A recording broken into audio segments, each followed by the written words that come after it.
J'ai eu des internautes et d'autres personnes qui m'ont demandé par rapport à votre ouvrage, il y a écrit Nusere Omotunde, donc moi je sais que ça veut dire Kalala, donc Nusere Kalala Omotunde, et ils me disent, normalement il s'appelle Jean-Philippe, donc pourquoi il met ça sur ses ouvrages? Alors en fait la chose c'est que c'est important de savoir que dans l'école dioppienne, donc c'est vrai que notamment le professeur Bilolo, donc m'a dit tu es Kalala, tu seras Kalala. Alors Kalala c'est quoi? C'est-à-dire que au sein du royaume Congo, lorsqu'il y a des problématiques assez importantes, des problématiques fortes qui touchent le royaume, on convoque le Kalala qui a pour mission d'étudier le problème et de trouver une solution.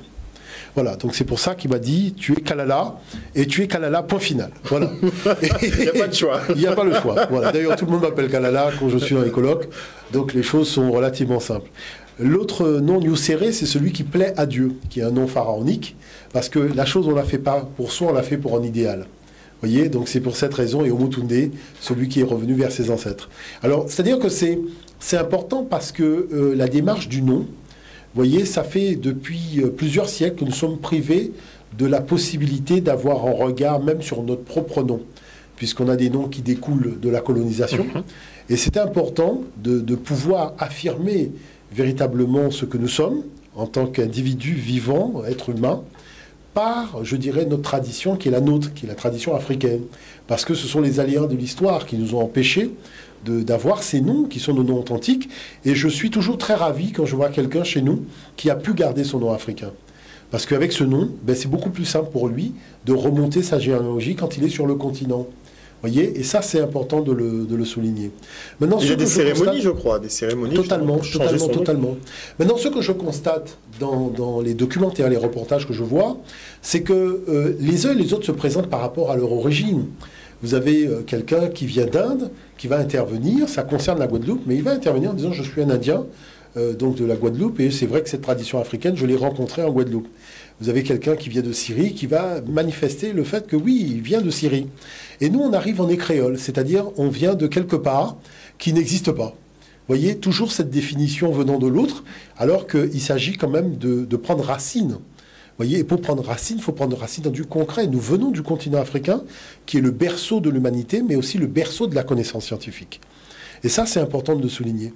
Et c'est vrai que tous les grands savants de l'Antiquité sont venus en Afrique pour recevoir la connaissance.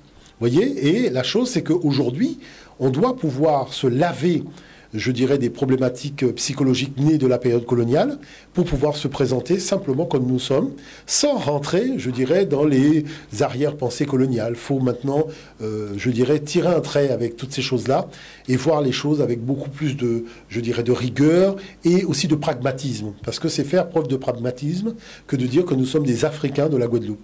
Et ça, c'est important de le souligner. Alors après, on me dira, mais Africain. La chose, c'est que vous savez, être africain, c'est pas le principe. Il ne s'agit pas simplement du fait d'être né sur le continent africain.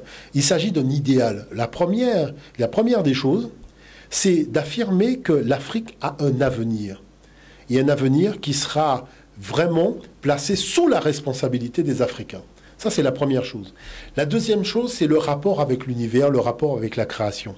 C'est-à-dire qu'on ne peut pas concevoir le développement sur la base de la prédation de l'homme sur la nature. Vous voyez, nous, on a fait du développement en Afrique, mais on n'a jamais considéré qu'on allait trucider la nature pour pouvoir bâtir des choses. Non, on a fait avec la nature.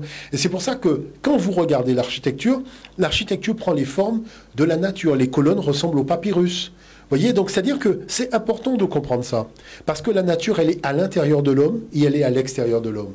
Quand il nuit à la nature à l'extérieur de lui, il nuit à lui, à son intériorité, sur tous les niveaux. Et on le voit avec les problèmes de santé que nous avons aujourd'hui.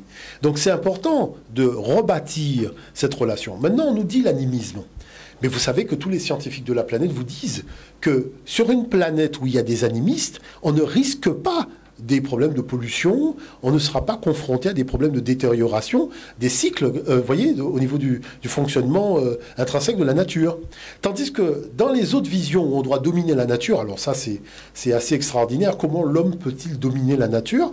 Voyez, eh ben là on rentre dans une problématique d'exploitation de la nature à des fins de profit financier. Et c'est là que le problème commence.